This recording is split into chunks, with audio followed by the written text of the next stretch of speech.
hi friends नमस्ते welcome to आनूस kitchen recipe टमाटा पप्पु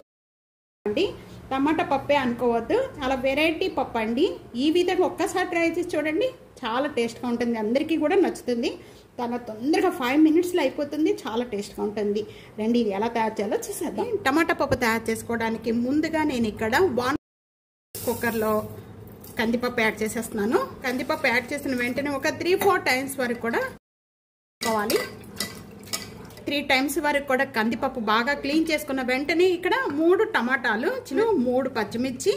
ఒక 4 లేక 3 వెల్లుల్లిపాయ రెబ్బలు అలాగే ఒక ఉల్లిపాయ అండి ఈ విధంగా పెద్ద పెద్ద పీసెస్ గా కట్ చేసుకొని వేసుకోవచ్చు టేస్ట్ కి సరిపడా సాల్ట్ 1/2 టేబుల్ స్పూన్ పసుపు 1/2 టేబుల్ స్పూన్ కారం పచ్చిమిర్చి ఎక్కువ వేసుకున్నాం కాబట్టి కారం తక్కువగా వేసుకోండి పప్పులో ఇవన్నీ కూడా యాడ్ చేసేసాము యాడ్ చేసిన వెంటనే మనం ఏ కప్పు అయితే మనం కందిపప్పు తీసుకున్నామో సేమ్ కప్పుతోనే 3 కప్స్ అనేది వాటర్ యాడ్ చేస్తున్నాను చింతపండు వేస్తే ఉడకదేమో అలా అనుకుంటాము కానీ ఒక్క 5 మినిట్స్ లోనే మనకి పప్పు అనేది రెడీ అయిపోతుంది చాలా అంటే చాలా టేస్ట్ గా ఉంటుందండి ఒక లీడ్ పెట్టేసేసుకొని 5 విజిల్స్ వచ్చే వరకు కూడా కుక్ చేసుకోవాలి కుక్కర్ విజిల్ బాగా చల్లారిపోయింది ఇప్పుడు ఓపెన్ చేద్దాము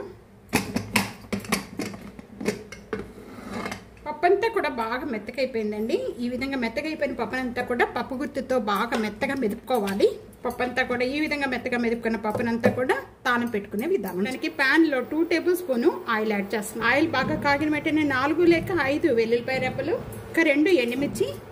1/4 టేబుల్ స్పూన్ జీరా 1/4 టేబుల్ స్పూన్ ఆవాలు తాలింపు అంతా కూడా బాగా వేగిపోయిన వెంటనే కొద్దిగా కరివేపాకు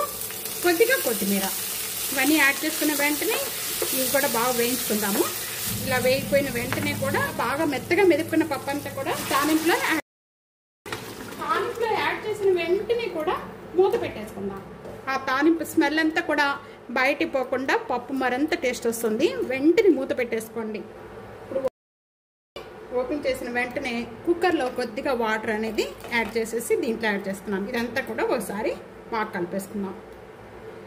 1/2 టేబుల్ స్పూన్ పప్పులో నెయ్యి యాడ్ చేస్తున్నానండి మీరు నెయ్యి తీసుకునే వాళ్ళైతే యాడ్ చేసుకోండి లేకపోతే కానీ ఇలా యాడ్ చేయటం వల్ల పప్పు అనేది చాలా టేస్ట్ వస్తుంది ఎంత కలర్ఫుల్గా ఉందో చూస్తున్నారండి మనకి ఎంత ఈజీగా అయిపోతుంది అంటే పప్పు ఈ విధంగా చేసుకోవడం వల్ల ఒక 5 మినిట్స్లోనే పప్పు రెడీ అయిపోతుంది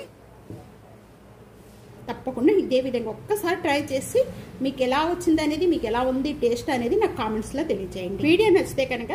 ఫ్యామిలీకి ఫ్రెండ్స్కి video share like and comment subscribe చేసుకోవడం అస్సలు మర్చిపోకండి థ్యాంక్ యూ ఫర్ వాచింగ్